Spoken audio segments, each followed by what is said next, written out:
Muy buenas noches, querida comunidad. Este es Caminando por Mesoamérica, aquí en su radio KPFK. El día de hoy tocando las tierras costarricenses para informarle de lo que sucede allá en las tierras de Costa Rica.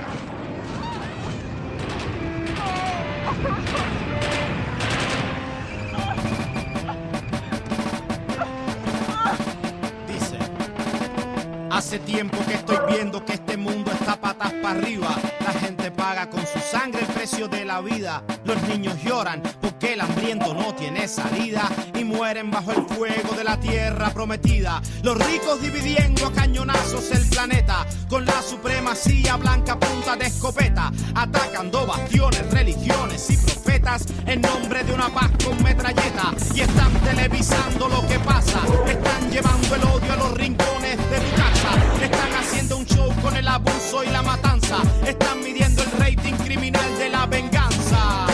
Ahora que el mundo ha cambiado, pero los asesinos quieren a la gente. Ahora que están atacando a los niños con bombas más inteligentes. Ahora que corre la sangre en nombre de la paz. Ahora que hay fuego, amigo.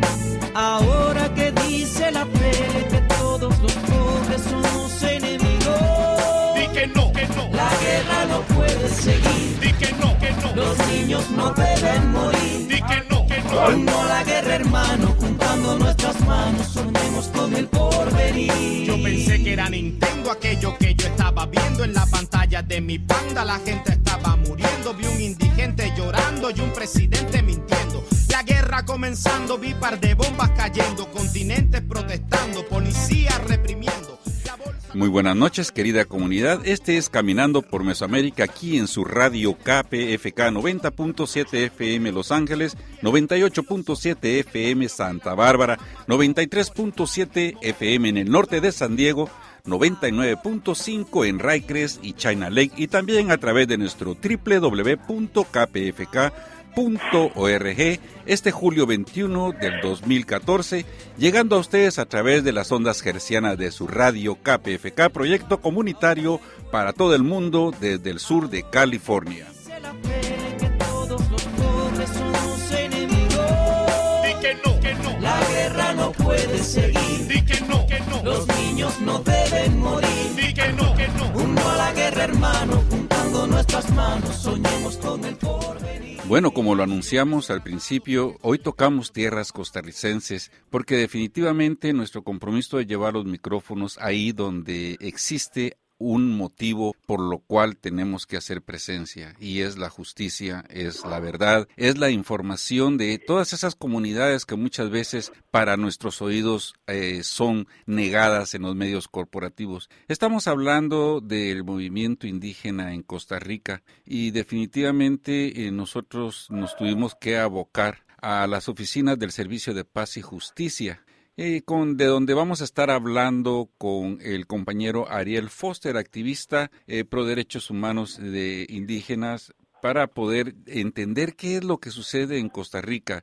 Porque el día que Costa Rica estaba perdiendo en el Mundial de Fútbol de Brasil, en ese mismo día y en esos mismos momentos, las comunidades indígenas estaban siendo reprimidas, perseguidas y expulsadas de su tierra. Pero para eso nosotros vamos a seguir aquí con ustedes, llevarles esta información, pero sin antes retomar nuestro dicho, y es de que Palestina de ayer tiene derecho a existir hoy, y eso no se lo podemos negar al pueblo palestino, y por eso los dejamos con esta canción.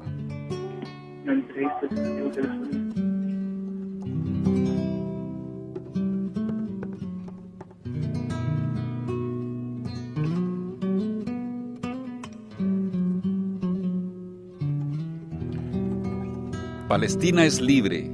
Volveré a mi casa. Cuando volveré yo a mi tierra,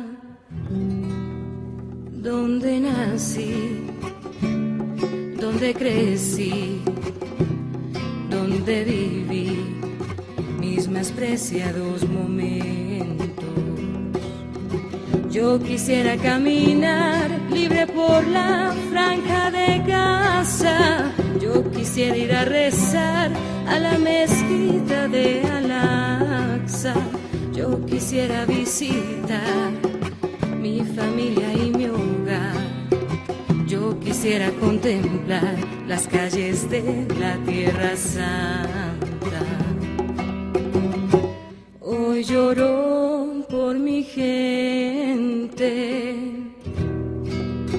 Sus caras se visten de amargura detrás de un muro. Cómo han sufrido, cómo han resistido frente a los ojos del olvido. Los jóvenes de mi patria hoy solo piensan en venganza. Las mujeres de mi pueblo han perdido la esperanza. Los niños entristecidos ya no salen a jugar. Los bellos campos de olivos se han vuelto campos de batalla. Yo quisiera caminar libre por la franja de Gaza. Yo quisiera ir a rezar a la mezquita de Al-Aqsa. Yo quisiera visitar mi familia y mi hogar. Yo quisiera contemplar las calles de la Tierra Santa. Wale que mini salam ya arda eshtedi daba fiki muka. Nosotros los centroamericanos no podemos apartarnos de nuestra realidad, ya que definitivamente muchas de nuestras comunidades vivieron lo mismo que hoy está viviendo el pueblo de Palestina, y que ante la justicia de los ojos del hombre y ante la justicia de Dios, definitivamente no hay razón para seguir haciendo lo que está haciendo el país de Israel con el pueblo de Palestina. Y decimos país porque es un país que está siendo criado a partir de 1948 y que yo como guatemalteco definitivamente me duele, porque el que dio el voto para decidir que Israel fuera un país fue el presidente de mi país, el señor García Granados, y que por eso ahora esa familia también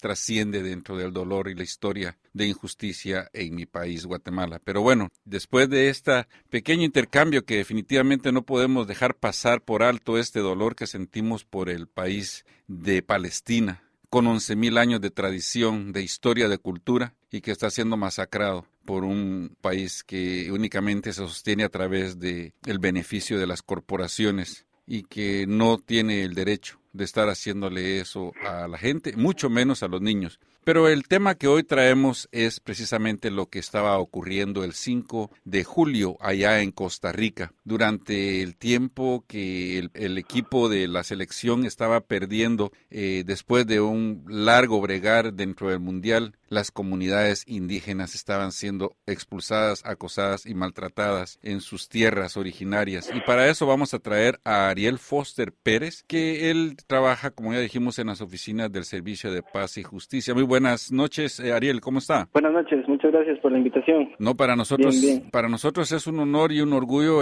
que haya gente que realmente pues esté haciendo algo y que se preste a hacer este tipo de trabajo. Y nuestra razón es de que ustedes hicieron una conferencia para hacer una denuncia. Ariel, ¿podría darnos una sinopsis de lo que sucedió y por qué es que ustedes llamaban a la conferencia?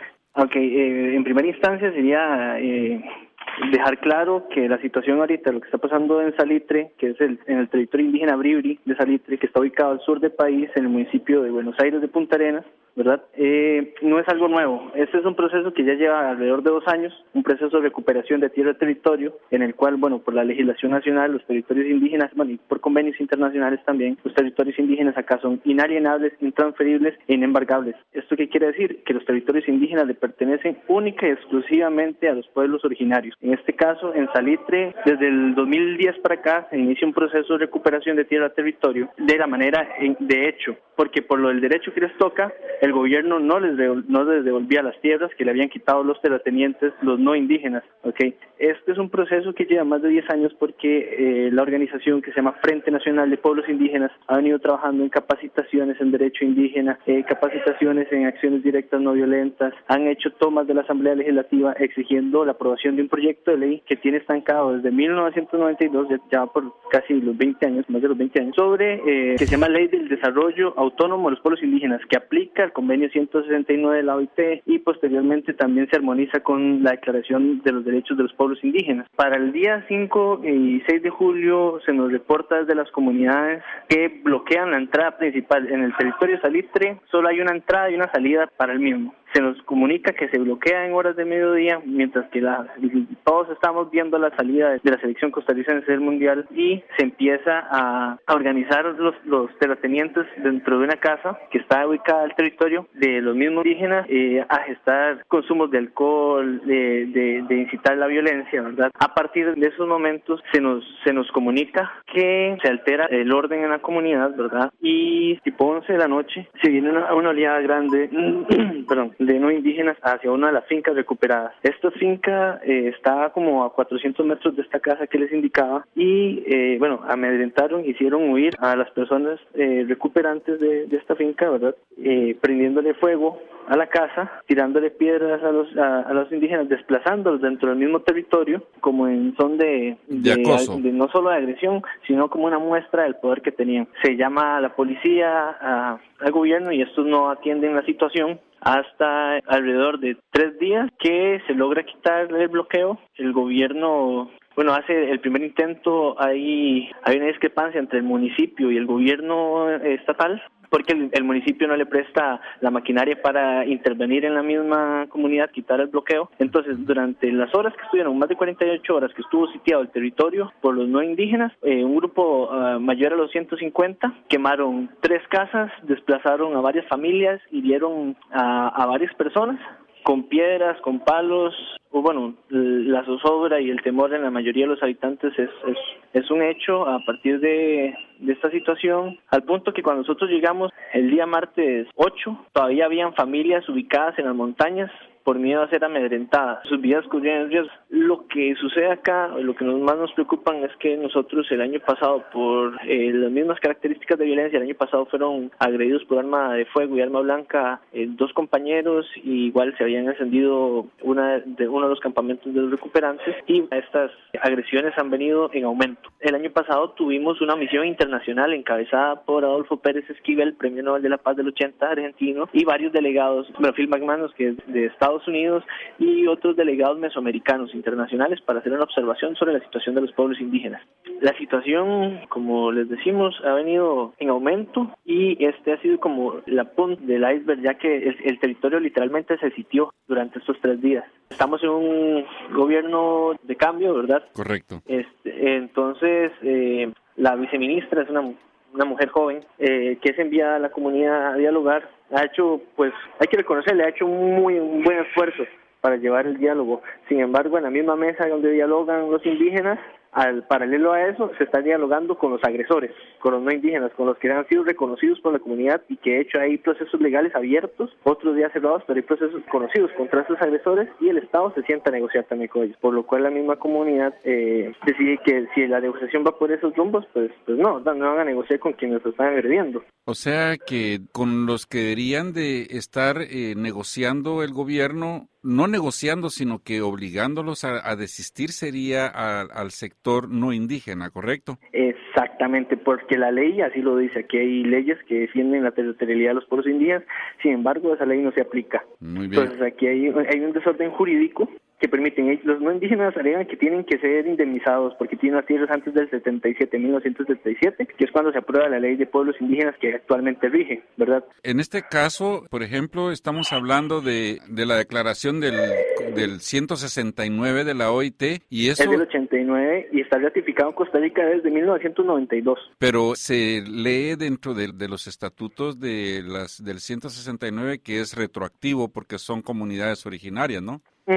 Y hay también jurisprudencia nacional que dice que más bien ahora las personas no indígenas, los que te contaba la indemnización, ellos tenían que mostrar papeles de que tenían las tierras antes de que se aprobara la ley de 77. Correcto. Sin embargo, hay un retroactivo de juicios agrarios que envían ya no es al 77, sino al 56, 58, ahorita no recuerdo exactamente, que es la ley anterior a esa, correcto, donde fue dado por ley ese territorio indígena. Entonces, nosotros tenemos información de que no es posible que alguien demuestre papeles, documentación de esa época, porque la gran mayoría de la migración no indígena dentro de los territorios se dan a partir de finales de 60 y todo lo que es 80 y 90 por acá. Muy bien, o sea, de que definitivamente están intentando desplazarlos de sus territorios originales, ¿no? Exacto, haciendo, estos territorios tienen un desplazamiento de las comunidades a nivel interno o hacia afuera del territorio, pero uno puede evidenciar claramente qué territorio o qué parte de ese territorio es de no indígena o de indígena, porque la parte del no indígena está totalmente talado, hay ganado,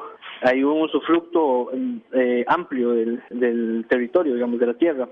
A diferencia del indígena que guarda el bosque, que lo cuida, que hace uso racional o de subsistencia. Y una particularidad es que acá a nivel nacional se ha dicho que estos pobres campesinos que están siendo sacados del territorio, no, es una falsedad. Un pobre campesino no puede tener 90 cabezas de ganado. Correcto. Que aquí una cabeza de ganado vale más o menos $1,000 para 500,000 colones. Entonces, hacerte cuentas que no son pobrecitos, y son personas que tienen décadas usufructando de esos mismos territorios, violentando la ley. Porque aquí, y otra cosa que justifica es que fueron vendidos por no indígenas y que tienen papeles legitimando, vendido por indígenas a los no indígenas y hay papeles legitimando, pero aquí violenta tanto la ley el indígena que la vende, como el no indígena que la compra, como el abogado que legitima la estafa esta. O sea que hay maneras de comprobar de que definitivamente se está dando un movimiento corrupto y corruptor. Exactamente, okay. Eso es lo que está sucediendo, digamos. Y tanto esa verificación, pero aquí no es tanto el problema es que muchos de esos papeles también la misma Corte los ha verificado que son falsos. Aquí lo que hace falta es una intencionalidad política más allá de decir, sí, vamos a cumplir con los derechos humanos, porque, como sabemos bien, Costa Rica es el país de la paz, el país más feliz del mundo, pero aquí se violentan los derechos humanos todos los días, y más si es con pueblos indígenas. Sabemos que está toda la construcción del Plan Mesoamérica, ¿verdad? Que eso interviene más que todo en las comunidades indígenas, que es donde están los recursos naturales, los recursos hídricos para las hidroeléctricas, las rutas para el comercio, intrínsecamente también nos afecta las rutas del narco que están en medio de los territorios indígenas, ¿verdad? Por la construcción montañosa y demás. Sin embargo, el Estado, por omisión, por negligencia o por falta de interés, no ha hecho valer los derechos de los pueblos indígenas, a pesar de que en 1992 tenemos ratificado el Convenio 169, que por Constitución asume el mismo nivel que la Carta Magna nuestra, como un convenio internacional. Porque claro, lo que sucede ahorita es muy importante. Hay familias desplazadas, hay casas quemadas, hay un estado de sitio durante 2-3 días. La gente a nivel psicológico está muy afectada. Madres tuvieron que separarse de sus hijos para mantenerse en la resistencia porque tenían miedo a que fuesen agredidos ahí. Y lo que se construye es como una noción de miedo hacia los compañeros indígenas que finalmente el Estado no ha logrado a hoy reducirlo. Okay. De hecho, el viernes anterior nos comunican que a partir de la 1 de la mañana hubo disparos cerca de uno de los campamentos y que la familia que estaba en ese campamento se despliega nuevamente a la montaña por miedo. Hay que dejar claro esto, sí, los compañeros acá aplican la no violencia activa, ellos no hay una resistencia armada, no hay una organización armada, todo lo que hacen lo hacen en base al derecho internacional, al derecho nacional, nada más que como una acción directa, porque tienen más de 20 años esperando que el gobierno ejecutivo y el legislativo tengan la amabilidad de aprobarles el proyecto de ley 14.352 sobre el desarrollo autónomo que aplica los convenios internacionales 169 y que se armoniza de los derechos humanos y pueblos indígenas. Sin embargo, como que esto no se está haciendo del Estado para ello. ¿Cómo no? Querida comunidad, están escuchando ustedes al activista pro derechos humanos del movimiento indígena Ariel Foster Pérez desde Costa Rica. Definitivamente nosotros podemos darnos cuenta que se está aplicando los mismos métodos y las mismas formas de represión, persecución que han existido en los países como Salvador, Guatemala y Honduras también. Volvemos en un momento y vamos a regresar con ustedes, querida comunidad, para poder seguir informándoles desde Costa Rica, aquí en su radio KPFK.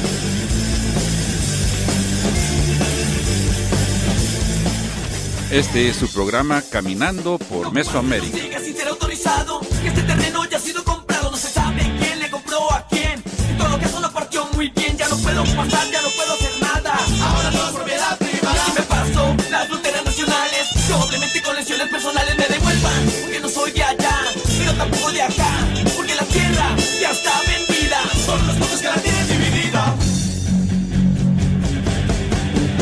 Este país es mío, este país es tuyo y mío, el continente es mío, el continente es tuyo y mío, este planeta es mío, este planeta es tuyo y mío, el universo no es de ellos, el universo es tuyo y nuestro.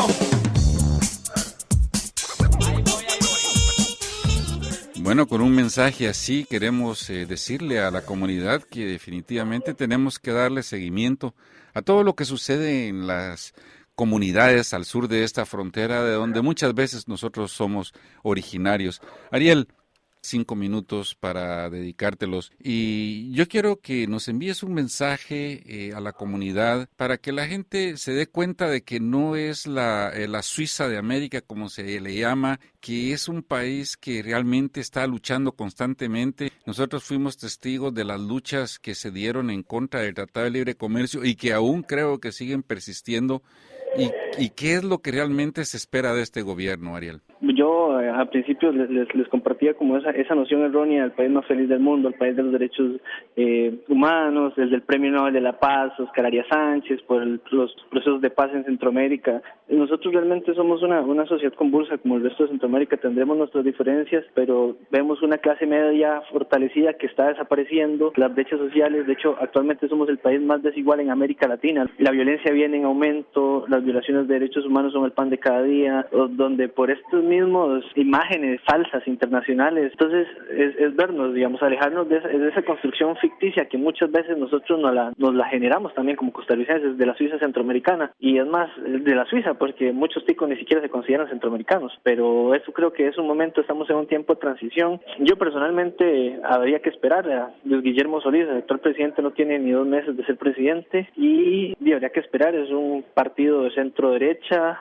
con mucha gente reciclada de otros partidos, y entonces no queda más que esperar. Tenemos cierta esperanza en una novena de diputados que tenemos en la Asamblea Legislativa, que por primera vez tenemos 9 diputados de izquierda representándonos en la Asamblea. Nuestro país tiene las mismas condiciones, quizá no tan violentas como los compañeros en Nicaragua, en Honduras, en El Salvador, en México. Sin embargo, nuestros procesos a nuestro modo también son difíciles, y más difíciles cuando nos dan la espalda a nivel internacional, porque no tenemos pues esa cultura violenta que llaman, ¿verdad? Pero aquí viene creciendo y finalmente estas situaciones de violaciones de derechos humanos también se dan acá. Eso es un hecho. Tal vez para finiquitarles con lo de la situación acá en Salitre, nosotros participamos como un observatorio de derechos humanos y autonomía indígena que responde al Frente Nacional de Pueblos Indígenas, que esta organización llevada a cabo por líderes de las diferentes comunidades de los 24 territorios que se reúnen para ver cómo llevan el proceso. Actualmente una de las cuestiones que más nos preocupan, que le estamos dando seguimiento como Observatorio de Derechos Humanos, es la persecución contra estos líderes indígenas. Hay toda una persecución por medios masivos de desinformación, que llamamos nosotros,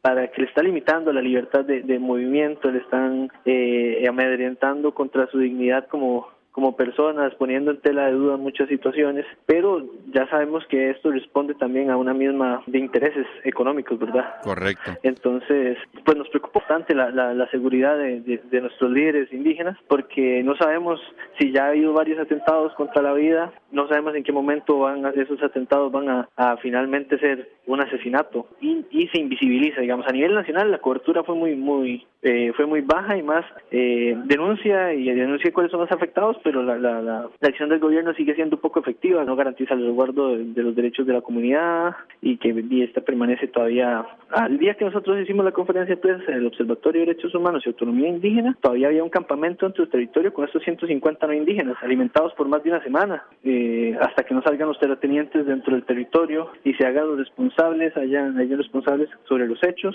No va a haber una mesa pues estable de diálogo con las comunidades, porque estamos hablando de uno de los derechos más importantes, y sabemos que en toda esta construcción del sistema mundo, el que tiene la tierra tiene el poder, pero también quien tiene la tierra, como los pueblos indígenas, tienen vida, tienen cultura, tienen espiritualidad. Entonces estamos viendo una competencia desleal por la vida o por la economía, por una economía globalizante, y destructora, asesina. Bueno, nosotros esperamos que el gobierno cumpla con sus deberes como garante máximo de los derechos humanos en un país, máximo en un país como el nuestro, que nos vanagloriamos de que somos un país de felicidad y derechos humanos, cosa que viene siendo un tiempo para finiquitar con esa falsa idea nuestra. Bueno, Ariel Foster, te agradecemos sinceramente la oportunidad que le brindas al programa de poder escuchar el trabajo que ustedes van acompañando a las comunidades indígenas. Estamos al servicio y ojalá nos ayuden a ventilar este mismo informe de derechos humanos que lleguen pues ahí en el norte también es importante, no todos los gringos son malos y hay una gran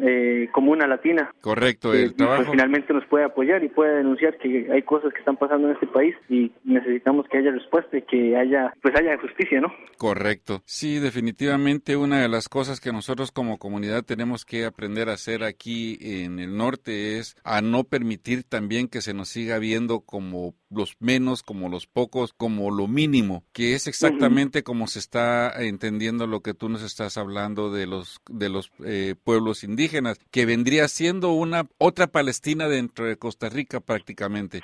Esa es la forma en que podríamos tomarlo, la forma en que se les desplaza a través del acoso, la persecución y el intento del asesinato. No pierdas de vista la radio KPFK, que este programa sinceramente pues es el micrófono para la ventana de Centroamérica. Esa información que nos sale, aquí la vamos a tener. Y gracias de nuevo. Muchísimas gracias. Gracias a ustedes y por darle una ventana allá donde tenemos un montón también de latinoamericanos desplazados por las mismas situaciones y que también tienen que hacer resistencia mismo del racismo, de la xenofobia, del maltrato y resistiendo como buenos latinoamericanos que ya bastante acostumbrados estamos y que no pierden la noción de que también en sus tierras suceden cosas. Me parece más bien muy interesante, muy bueno el trabajo que usted realiza. Muchísimas gracias. Muy bien, muchas gracias, Ariel. Gracias, querida comunidad, por dejarnos entrar ahí donde todo cambio social es posible. Ese es su hogar. Se despide el colectivo de Caminando por Mesoamérica aquí en su radio KPFK. Recuerden, esta es la radio comunitaria desde el sur de California.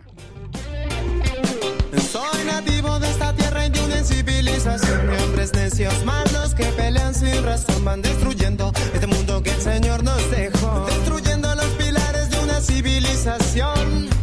Ya no hay respeto ni siquiera por un hermano y ya ni siquiera sus culturas respetamos. Luego es más fácil olvidar de los que van quedando atrás, desecharlos, despojarlos hasta de su dignidad.